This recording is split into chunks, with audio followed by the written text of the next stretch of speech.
Indian ടെക്കിയെ American police വെടിവെച്ച് കൊലപ്പെടുത്തി.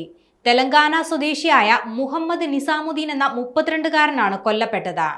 കൂടെ താമസിച്ചിരുന്നയാളെ കത്തികൊണ്ട് മാരകമായി കുത്തി പരിക്കേൽപ്പിച്ചതിനെ തുടർന്നാണ് വെടിവെച്ചതെന്നാണ് US പോലീസ് പറയുന്നത്. എന്നാൽ വംശീയ വിവേചനം ഉണ്ടായെന്നും സംഭവത്തെക്കുറിച്ച് അന്വേഷണം വേണമെന്നുമാണ് രക്ഷിതാക്കൾ ആവശ്യപ്പെടുന്നത്. സാന്താ ക്ലാരയിലെ താമസ സ്ഥലത്ത് ഈ മാസം 3-ാം തീയതിയാണ് മുഹമ്മദ് നിസാമുദ്ദീനെ പോലീസ് വെടിവെക്കുന്നത്. ഒപ്പം താമസിക്കുന്നയാളെ കുത്തിയെന്ന വിവരം ലഭിച്ചതിനെ തുടർന്നാണ് പോലീസ് എത്തിയത്. കുത്തേറ്റയാൾക്ക് ഗുരുതരമായി പരിക്കേറ്റിരുന്നു. ഇതേ തുടർന്നാണ് വെടിവെച്ചത്. 4 തവണയാണ് നിസാമുദ്ദീന് നേരെ വെടിയുതിർത്തത്. പരിക്കേറ്റ നിസാമുദ്ദീനെ ഉടൻ തന്നെ ആശുപത്രിയിൽ പ്രവേശിപ്പിച്ചെങ്കിലും പിന്നീട് മരിക്കുകയായിരുന്നു. നിസാമുദ്ദീന്റെ കുത്തേറ്റയാൾ ഇപ്പോഴും ചികിത്സയിൽ കഴിയുകയാണ്.